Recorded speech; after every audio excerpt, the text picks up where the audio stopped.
Argentina এমন একটা দল, তাদের বিপক্ষে যারাই খেলতে নামে তারাই বিশ্ব ফুটবলের পরাশক্তি হয়ে ওঠে।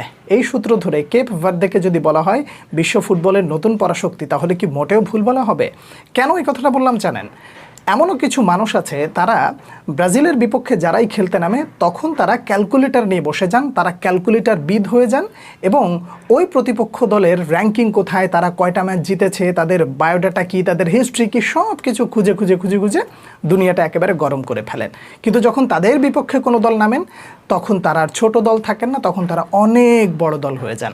সবার কথা বলছি না, কিছু কিছু মানুষ এরকমটা রয়েছে। তো যারা রয়েছে তাদের কাছে একটু জিজ্ঞাসা করা দরকার, কেপ ভার্দে যে ভালো খেলেছে অস্বীকার করার কিছু নাই, কিন্তু আর্জেন্টিনার বিপক্ষে তারা রাউন্ড অফ 32-তে যে প্রতিপক্ষ হিসেবে তারা গেছে, তারা কি এখন বিশ্ব ফুটবলের আসলেই পরাশক্তি হয়ে গেল কিনা, এইটার একটা প্রশ্ন আপনাদের কাছে থাকলো। আপনাদের কাছে যদি কারোর উত্তর থাকে তাহলে নিশ্চয়ই জানাবেন। এই গ্রুপে অর্থাৎ এইচ গ্রুপে যে 4টা দল ছিল, এই 4টা দল নিয়ে যদি এখন এই মুহূর্তে কথা বলা হয় তাহলে ভিডিওটা অনেক লং হয়ে যাবে, তবে সংক্ষেপে কিছু একটা বলি। একসাথেই দুটো ম্যাচ হয়েছে, স্পেন ভার্সেস উরুগুয়ে এবং সৌদি আরব কেপ ভার্দে। কেপ ভার্দে দুর্দান্ত ফুটবল খেলেছে, কোনো সন্দেহ নাই। প্রথমবারের মতন বিশ্বকাপে এসে তারা মোটামুটি বিশ্বকে তাক লাগিয়ে দিল। একটা ম্যাচ মানে তারা কিভাবে খেলেছে দেখেন, কোনো ম্যাচ না হেরেও পরের রাউন্ডে যাওয়া যায়, এটার একটা নজির স্থাপন করা হলো। কেপ ভার্দের গোলকিপার থেকে নিয়ে শুরু করে সবাই মোটামুটি দুর্দান্তই খেলেছে বলা চলে, তবে ফিনিশিংয়ের জায়গাটায় যদি আরেকটু ভালো তারা করতে পারতো তাহলে তারা এই ম্যাচটা জিততেও পারতো। এই একটা জায়গা। কেপ ভার্দেকে অভিনন্দন না জানানোর কোনো সুযোগ নেই, অবশ্যই তাদেরকে সাধুবাদ জানাতে হবে। তারা ভালো খেলেছে এবং ডিফেন্ডিং চ্যাম্পিয়নদের বিপক্ষে যদি হেরেও যায় তবুও তারা অবশ্যই সাধুবাদ পাবার যোগ্য। মার্সেলো বিয়েলসার অধীনে অর্থাৎ উরুগুয়ের কথাটা বলছি, এই লোকটা মানে অনেকেই বলেন, মিডিয়ার থ্রুতে বলেন কিংবা অনেক ফুটবল বোদ্ধাদের মুখে আপনারা এই কথাটা শুনে থাকবেন যে মার্সেলো বিয়েলসা উরুগুয়ের কোচ, তিনি নাকি কোচদের কোচ। তো কোচদের কোচ ঠ্যাং গেছে একটা কবরের ভিতরে। এই লোক এখনও মোটামুটি দাঁড়িয়ে ঠিকঠাক কোচিং করাইতে পারেন না, কিছুক্ষণ পর পর বসে পড়েন। এই জন্যই বললাম ঠ্যাং গেছে একটা কবরের ভিতরে। মানে মাথার ভেতরে কি থাকলে তিনি মানে এলোমেলো ফুটবল খেলান স্পেনের বিপক্ষে। যেমন স্পেন তেমন উরুগুয়ে।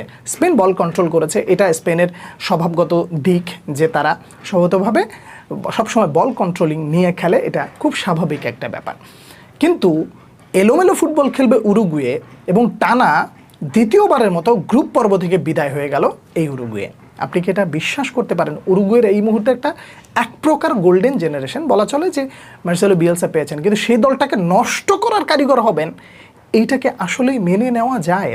উরুগুয়ের মতন একটা দল পরবর্তী রাউন্ডে যেতে পারলো না, গোল সমীকরণের কারণে তাদেরকে বিদায় নিতে হলো। এই দুঃখটা আসলে কোথায় রাখবেন? মার্সেলো বিয়েলসা থাকবেন না, এটা খুব ভালো করে জানি যে এই স্কোয়াড পাওয়ার পরেও যিনি এই ধরনের রেজাল্ট করেন তাকে এই স্কোয়াড অবশ্যই রাখার যোগ্য না। একজন ব্যক্তির মানে প্রোফাইল যদি ঘাটা হয় তাহলে কতটুকু সফলতা খুঁজে পাওয়া যাবে? ওই আর্জেন্টিনার হয়ে সম্ভবত একবার একটা ভালো সফলতা পেয়েছিলেন, কিন্তু বিশ্বকাপ জেতেন নাই। তো ভালো সফলতা মানে এটা মনে করেন না। তো এই ধরনের একজন কোচকে ফুটবল বোদ্ধারা বলেন কোচদের কোচ।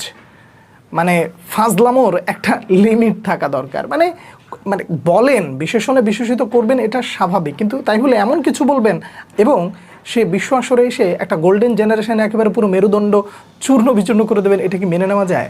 যায় না। এনিওয়ে, পুরো মানে দুটো দলের খেলাটা যেমনই হোক না কেন, স্পেন তাদের আভিজাত্য দেখিয়েছে, কিন্তু গোল মিস করার যেই শিল্প তারা দেখিয়েছে, পরবর্তী রাউন্ডে এই ধরনের শিল্প যদি ধারাবাহিকতা ধরে রাখে তাহলে স্পেনেরও খবর আছে। স্পেনও মোটামুটি মুক্তি পাবে বলে আমি ব্যক্তিগতভাবে মনে করি না, কারণ যেই ধরনের মিস হয়েছে এই ধরনের মিসটা আসলে সত্যিকার অর্থে প্রাপ্য না বা এটা করা উচিত না। কেপ ভার্দের সাথে কেপ ভার্দে চলে গেল পরবর্তী রাউন্ডে।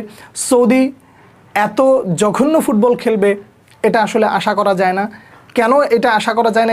এই জন্য বললাম যে বড় দলের বিপক্ষে যখন আপনি খেলবেন তখন আপনার ফুটবলের এক ধরনের দিক থাকতে পারে, কিন্তু কেপ ভার্দের সাথে তো অন্ততপক্ষে আপনাদের একটু ফাইট করার কথা ছিল, কিন্তু সেখানে কেপ ভার্দে ফাইট করার সুযোগই দেয় না এক প্রকার, বরং গোলকিপারের কারণে বেঁচে গেছে বলা চলে।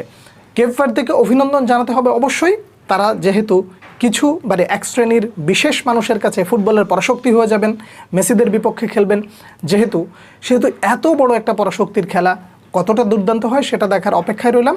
আপনারা যদি এই খেলাগুলো দেখে থাকেন তাহলে কে কেমন দেখলেন, কি দেখলেন একটু জানাবেন। অবশ্যই যে প্রশ্নগুলো করেছি সেই প্রশ্নের উত্তরগুলো থাকলেও জানাবেন। পরবর্তী ভিডিওতে আবারও দেখা হচ্ছে। সে পর্যন্ত অনেক অনেক ভালো থাকবেন। আল্লাহ হাফেজ।